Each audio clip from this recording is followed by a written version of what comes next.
Hello, I'm Diana Rowan, and today we will be taking a look at the local church in evangelism, and more specifically at the effectiveness of church planting. We'll start off with an overview of church planting, what it is, and why it's an important way for the local church to be involved in evangelism. We'll then cover some of the different ways churches can get involved with church planting and the benefits that go along with it. Church planting is the process of starting new local bodies of believers. Why do we need to be planting churches?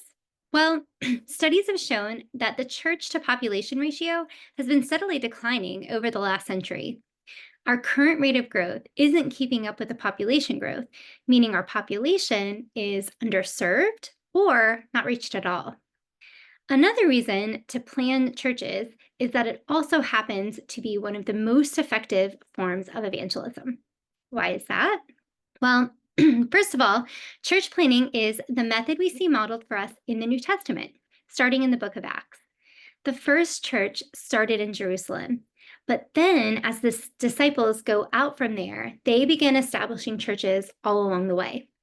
They may not have been building structures with fancy lighting and full worship teams, but they were communities of believers brought together by their belief in the risen Christ, tasked with caring for one another, making new disciples, and supporting the missional work of the disciples. Another reason church planting is effective is because young churches are more productive evangelistically speaking. Studies show that more people get saved and baptized in younger churches. So, planting more churches ultimately results in more people coming to Christ. Church planting also increases entry points for people. It's often easier for people to join new churches than try to be a part of already established ones because of the closed relational system that naturally develops over time in established churches. Next, church plants have to launch out in order to grow, so they're naturally motivated towards outreach. Established churches often turn inward to care for their own members and don't really have the same driving force to take risks in order to reach out. Finally, new churches expand the harvest field because they're going where the people are, into areas where there aren't churches or aren't enough churches to serve the population. Just like a healthy apple tree produces good fruit, the goal of every healthy church should be to reproduce itself. And like an apple, each church contains seeds within it to continue the reproduction process. There are a lot of different ways that churches can get involved with church planting. Some examples from Robert Logan are pioneering, where you commission a church planner, ideally with a small team, to evangelize and make disciples, and then form a new church primarily from that harvest. Branching, where you recruit, train, and then take a small group from the parent church to send out and form the core for a new church. Partnering, when you cooperate with one or more congregations working together to start a new church.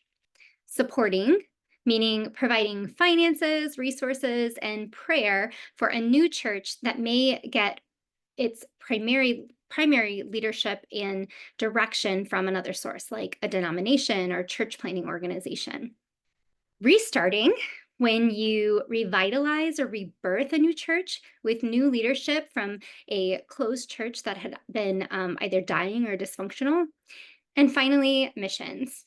You can invest in leaders who work cross culturally to establish and support church multiplication movements. When a church gets involved with church planting, there are benefits for both the parent church and the new church plant. It can slow down the aging process of the existing church. The excitement of seeing growth brings new life and energy to the parent church.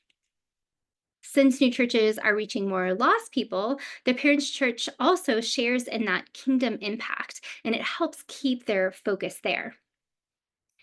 Church planting also creates opportunities to develop leaders, and then when you send them off, creates space for new leaders to emerge and be developed as well.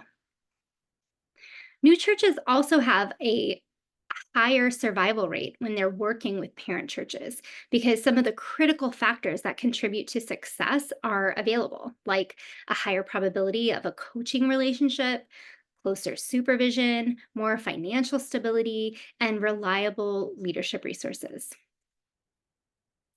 Even though new churches are often more effective at advancing the gospel more quickly, healthy existing churches have some advantages as well, including an established track record in the community, resources for reaching a diversity of needs, and financial means to host events and invest in other ministries, including new church plants.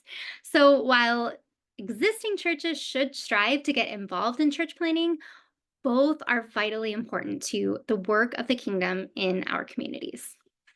That's all. Thank you.